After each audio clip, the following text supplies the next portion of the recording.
कि दूर हटाओ डैडी सेंटी बहुत पी लिया कोला कैंडी अब करेंगे मर्दों वाली बात लेंगे बियर सियर साथ में लेके सेक्सी डियर पार्टी चलेगी सारी रात लौंडिया लौंडिया लौंडिया लगन से लाएंगे रात और डीजे बजाएंगे लौंडिया लगन से लाएंगे रात और डीजे बजाएंगे दूर हटाओ करेंगे मर्दों वाली बात पिएंगे बियर सियर साथ में लेके सेक्सी डियर पार्टी चलेगी सारी रात लौंडिया लौंडिया लौंडिया लगन लाएंगे रात भर डीजे बजाएंगे लौंडिया लगन लाएंगे रात भर डीजे बजाएंगे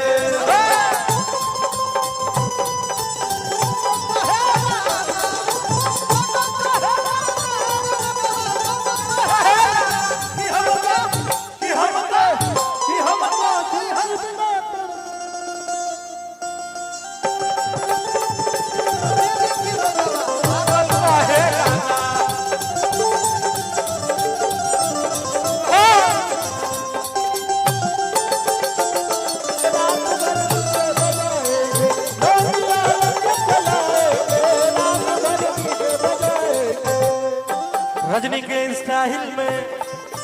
सिगरेट जलाएंगे रजनी के स्टाइल में सिगरेट जलाएंगे धुएं का छल्ला बना कर उड़ाएंगे लौंडिया लौंडिया लौंडिया लगन लाएंगे रात भर डीजे बजाएंगे लौंडिया लगन लाएंगे रात भर डीजे बजाएंगे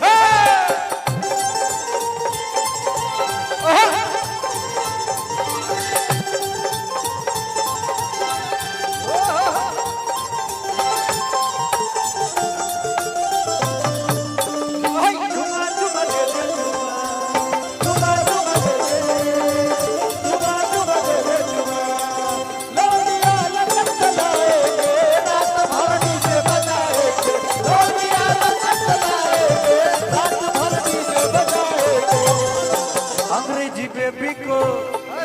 देसी पिलाएंगे भोजपुरिया गानों पे ठुमका लगाएंगे अंग्रेजी बेबी को देसी पिलाएंगे भोजपुरिया गानों पे ठुमका लगाएंगे